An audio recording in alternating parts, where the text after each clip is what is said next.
the truth about marriage. Welcome to the Hopefulist with me, Wendy McClure. This is where we turn those nasty, negative thoughts into positive and work toward a happy, fulfilled life. Now, let's get started. Hello and welcome to the Hopefulist. I hope that this is the start of a brand new, amazing week for you, and I appreciate you being here. Starting out with the quote of the day. It's a long one, so get ready. Here we go. Who and what you surround yourself with is so crucial. It's easier to quit drinking soda if you surround yourself with people who don't drink it and you don't keep it in your house. It's easier to go to yoga if the studio is just down the street. It's easier to be successful if you hang out with inspiring, successful people. It's easier to stop watching TV if you keep it in the garage. It's easier to have a negative outlook on marriage if you're raised by divorced, unhappy people. And it's easier to accept fish as a breakfast food if you live in Japan. So your environment determines so often about how you feel and what you do and what you want to do. And that's part of what we're going to be talking about today when it comes to marriage and the truth about marriage. And I wanted to start out today by talking about the differences between a single woman and what is said to them and a single man and what is said to them. Now, I did not get married until I was 41. So I went through a lot of years of, why don't you have a boyfriend? What is going on? I had one aunt who used to say to me more than once, Wendy, I don't understand. You're just so pretty and you're so nice. And, why don't you have a boyfriend? And, I just wanted to respond, well, clearly there's something wrong with me. I mean, like, what do you say to a question like that? And I don't think it was ill-intentioned. I think that she was truly baffled as to why I couldn't find myself a man. And hence, there is the difference. Once a woman gets to a certain age, and these are changing slowly. Women are getting older now, and it's acceptable to be older and not married now than it used to be.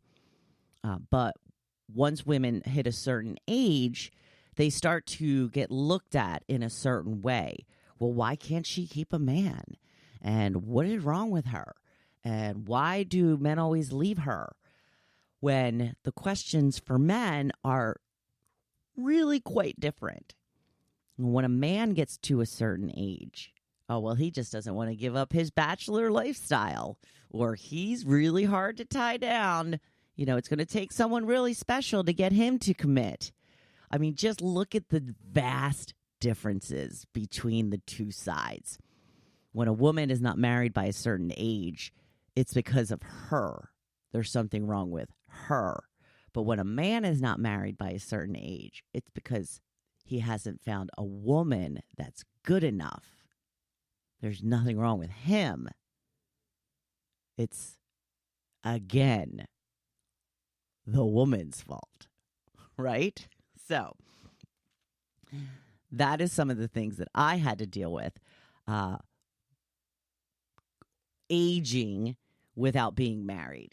And I often, I think a lot of times I brought more of it onto myself than was actually happening. But again, it's just the society that we grow up in that tells us that we are not complete whole women unless we are married with children.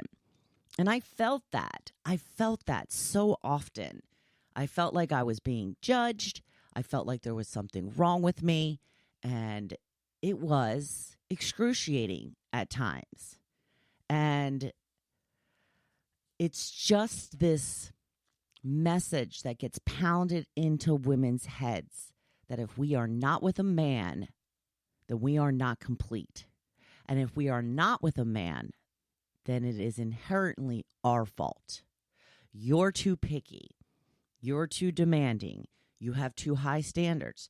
But then again, we get accused for having too low standards too. If we end up with a guy that's not so great for us, well, your standards aren't high enough. We kind of can't win. And I'll get more into that high standard versus low standard at another time. But that is some of the mixed messaging that we have always gotten. So there are many benefits of marriage, and a lot of benefits are for men. And again, since times have changed so drastically in the last just couple of decades, things have not changed that much for men, but they have changed dramatically for women. The system was set up that men and women, when we get married, men would make the money and women would take care of the home. So the man could go out and make money and wouldn't have to worry about all of the household chores, the taking care of the children, all of that kind of stuff. But as we know, starting around the 70s and 80s, women really started going into the workforce more than ever. And now we're at a point where both spouses have to work in order to make ends meet. But still, a lot of the household labor still falls on the woman. And I think that this has changed a little bit as well, where men are pitching in more than they used to, but it's still pretty uneven, especially I think when it comes to the kids. And this is something that is very prevalent still when working outside the home when you have young kids. The mom guilt. Women are still often asked, well, you're really trying to climb that corporate ladder. Don't you think that you should be spending more time with your kids? Women get asked this all the time, but a man never gets asked this question. So there's still very vast differences between the way that men are viewed in marriage and the way that women are viewed in marriage. Now, we also get all of this mixed messaging in the sense that, women are still to this day called gold diggers, or you're shamed for wanting to be with somebody who has money versus somebody who doesn't have money. But again, the system was set up that way. The system, when it was put in place, was that women were to find somebody that would take good care of them. But yet, if we look for somebody that can take good care of us, we're often called gold diggers. So now that women are in a place where they don't need to rely on a man financially, they still get called gold diggers if they happen to be with a man that has a lot of money. That doesn't really translate for the men because a lot of times, one, the women are still not making anywhere near the money that men are. But if they are, then it's not like men are going after women for their money. There may be some small instances when that is discussed. But more of what the conversation is about how that's emasculating for men when a woman makes more money than he does, and how that makes him feel less manly. So, even if a woman is making more money, then it's still seen and viewed as something that could potentially be bad for the relationship.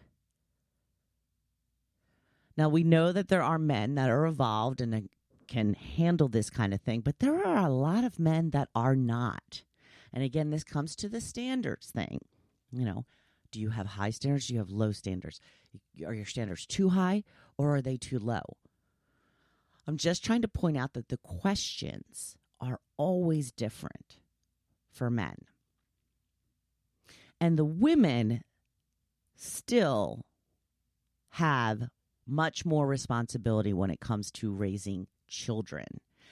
And I'm not necessarily saying that that's wrong, because I think that women are just more nurturing inherently. But that also leads to what is going to make things less crazy for the woman then. If she has to be the predominant caregiver when it comes to the children, and she's working at least 40 hours a week outside of the home, plus commuting time, something's got to give. You know, who's making dinner every night? Who's doing the laundry every week or every couple of days? Who's cleaning the house? Who's doing all of this labor inside the home? Is it being shared equally? And when we say equally, does it take into account the fact that the woman is taking care of the kids most of the time?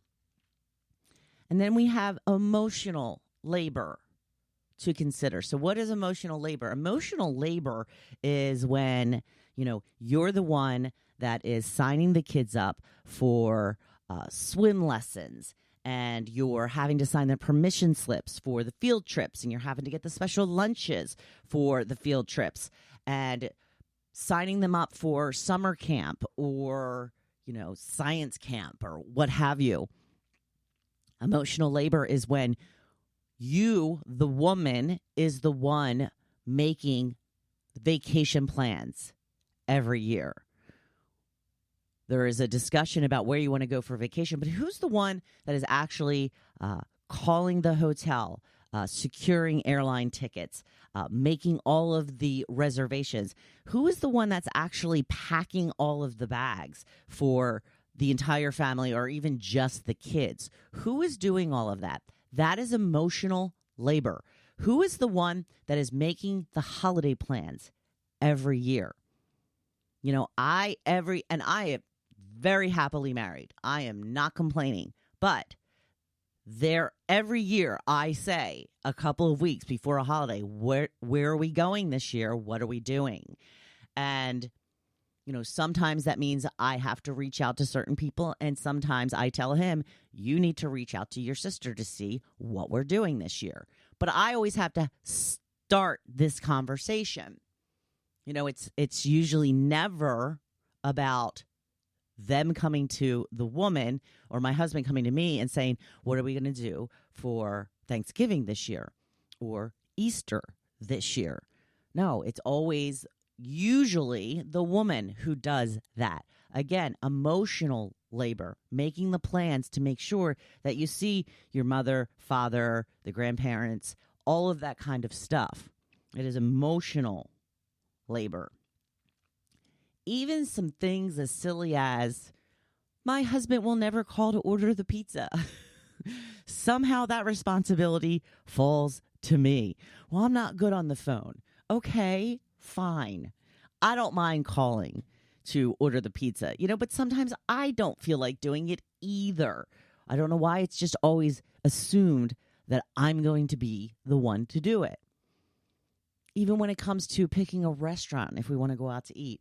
Well, where do you feel like going? I don't know. I have taken to giving two or three options. Okay, do you want to go here, here, or here? But again, I have to come up with the three options and give them. It's all emotional labor. So don't think that you're going crazy because you feel so overwhelmed all the time, because you are overwhelmed all of the time. I mean, seriously. So what about when it comes to married women versus unmarried women? Now, there's all kinds of conflicting information about this, but there are some studies that show that married women are the happiest and the healthiest. And now there are coming out more studies that are saying single childless women are the happiest. What is the actual answer? I don't really know. But one thing I do know is I found in Psychology Today a new report that, according to happiness expert Paul Dolan, he's a professor of behavioral science at the London School of Economics, he says that women who are single with no children are the happiest. He says that while men derive benefits from marriage, the same cannot generally be said for women. Now, he explains that men benefit from tying the knot because they so-called calm down. They become less inclined to take risks, they earn more money, and live longer. But the same results do not benefit married women. In fact, he notes that married men tend to be healthier due to less risk-taking, but marriage does not impact women's health, except to the extent that middle-aged married women have an elevated risk of both mental and physical conditions as compared with their single counterparts. So it sounds like they're even a little bit less happy, a little bit less healthy, and certainly a lot more stressed out. So, each study usually has an agenda. We've been hearing a lot lately about women being single, remaining single, staying single. I do often think about the fact that when a couple gets divorced, it is almost always the man who gets remarried first. Because oftentimes, women don't want to get remarried, especially right away. They need time to recoup. They need time to be with themselves, to figure out what they want, and to just kind of coast a little bit. And men still predominantly benefit more from marriage than women. And this is the reason why men get remarried almost immediately, because they like to be taken care of. They like to have somebody doing all of the household chores at home or making dinner or what have you, where women often have more to do when they are married because they're taking care of the children, but they're also taking care of their husband, because that is what we have been groomed to think is our job. I saw a video recently from a man, and, clearly he's a male chauvinist pig in this video, but these men are out there, and he's saying in this video that women are so selfish when they leave their husband because they feel like their husband is not chipping in and doing enough. And how selfish is that, to take your child's father away from them because you still are going to have the same amount to do as you were when you were together with their father. So it's selfish of the woman because she's not losing any tasks or things that she needs to do because she's leaving the man. Now, that's his response, instead of saying maybe it's the man that's selfish because he just won't pitch in and help. But no, he thinks it's selfish of women because we're still going to have the same amount to do, but yet we've taken the children's father away from them. This is some of the mindsets that we run into. It's real. It's out there, even in this day and age. So be wary. So with all of this information, what are some of the takeaways? What is it that I hope that you get out of this conversation today? Well, I hope that you realize that emotional labor is real. All of those things that I talked about, the scheduling of events, the taking care of the kids, the packing for vacation, the planning vacation, on top of all that, I do all of the bills in the household. I'm happy to do the bills. I would rather do the bills. I have too much of a control freak to not know what's going on with the money in my household, but that is yet another part of emotional labor. It is real, and it is likely why you feel exhausted all of the time. It's why you always have a million things running through your head, because there's always a million things to do. If you feel that you are giving more than you are getting, that is valid. That is valid. And you should communicate your needs to your partner, and you're entitled to have them considered and met.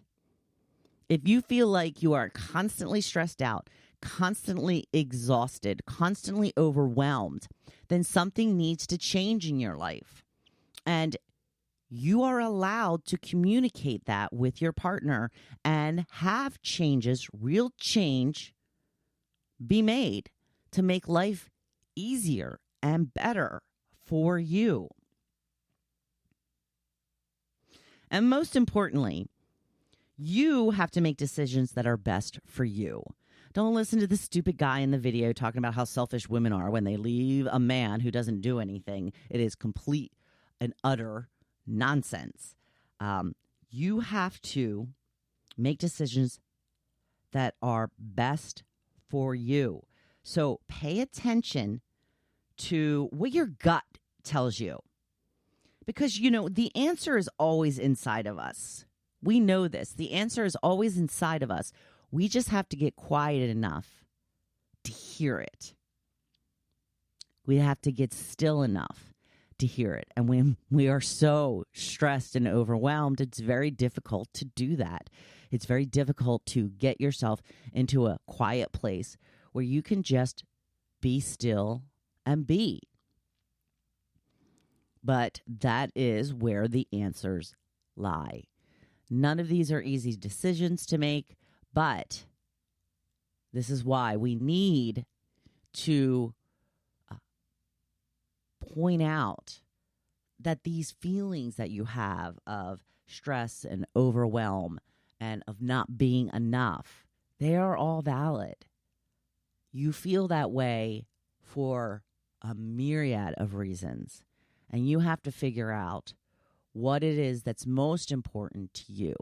What is it that can be taken off your plate that would make you feel a little bit less stressed and a little bit less overwhelmed?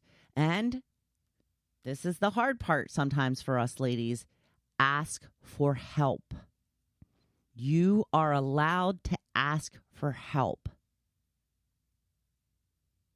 It is not reaching for your partner to be expected to help you when you are feeling so stressed and overwhelmed.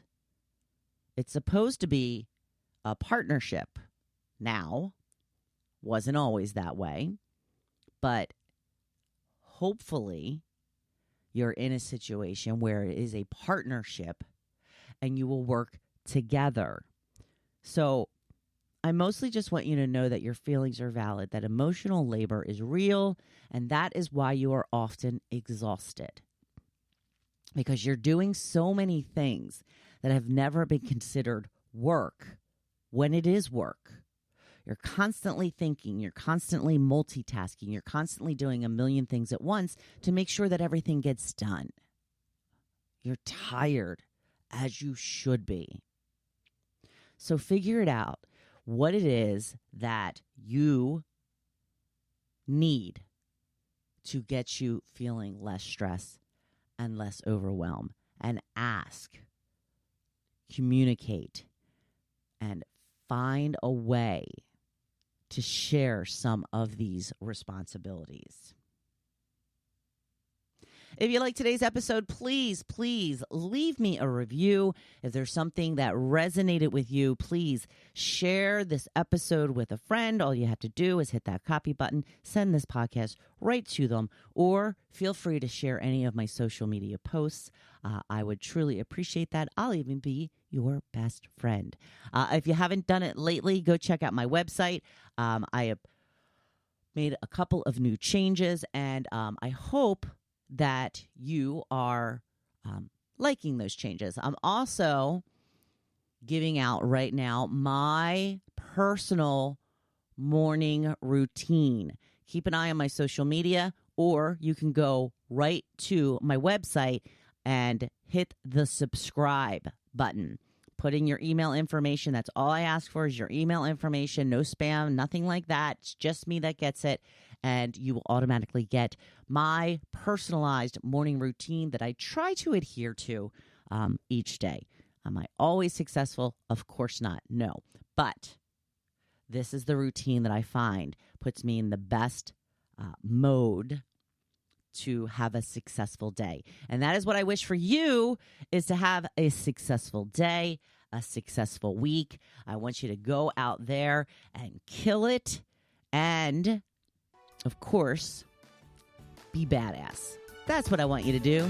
I'm always here cheering you on. Thank you for listening to The Hopefulist. Now, don't you feel good? Make sure you come back next week. See you then.